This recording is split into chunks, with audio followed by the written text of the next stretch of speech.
Pendant des décennies, les zones industrielles étaient des territoires servant à des activités secondaires lourdes.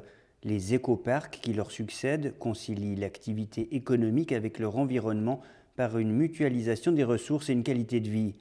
En tant qu'entité de droit public, la Fondation pour les terrains industriels de Genève, la FTI, valorise le foncier industriel. Comme le rappelle son nouveau directeur général, on ne doit plus raisonner désormais en mètres carrés mais en surface utile. Les mètres carrés sont chers à Genève et chers pas que en prix aussi parce qu'on en a très peu. Donc on doit bien les valoriser. Les mutualisations, les synergies entre les acteurs sont une possibilité. Et tout ça aussi pour le faire avec ces enjeux d'écologie industrielle ou d'économie circulaire, pour que les nouvelles pièces urbaines intègrent déjà tous les besoins et les composantes politiques du plan climat, du plan directeur cantonal, mais également simplement des notions de qualité, protection de l'environnement, réduction des nuisances. La densification est l'une des solutions d'avenir, même si d'autres sites ont été identifiés. La principale solution, c'est quand même de densifier les zones existantes. Maintenant, il y a quelques portions de territoire qui sont aujourd'hui déjà dédiées à la zone industrielle, mais qui doivent encore être équipées, qui doivent encore muter par rapport à leur utilisation actuelle, qui peut être agricole ou zone villa, par exemple.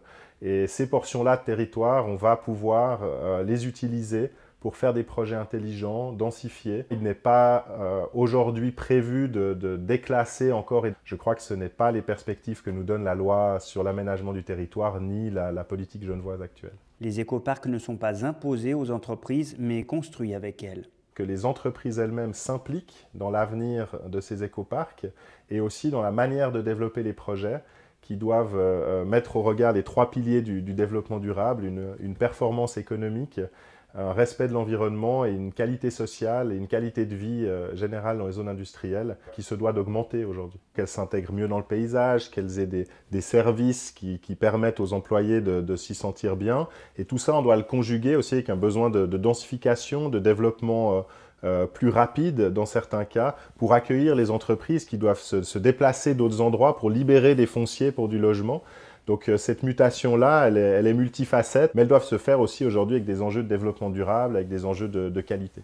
Parmi les enjeux du moment, la mutation du secteur PAV Praille-Acacia-Vernay, doté désormais d'une fondation. Il y a quand même un grand enjeu aujourd'hui avec la création de la fondation PAV qui est de participer et d'accélérer le déménagement des entreprises. Et la mission là de la FTI, c'est d'accompagner toujours pour réfléchir aux solutions de relocalisation, travailler sur les modèles financiers des déménagements et de les aider à s'implanter dans leurs nouveaux locaux. Les zones industrielles genevoises actuelles hébergent 70 000 emplois qui produisent environ 15% du PIB cantonal.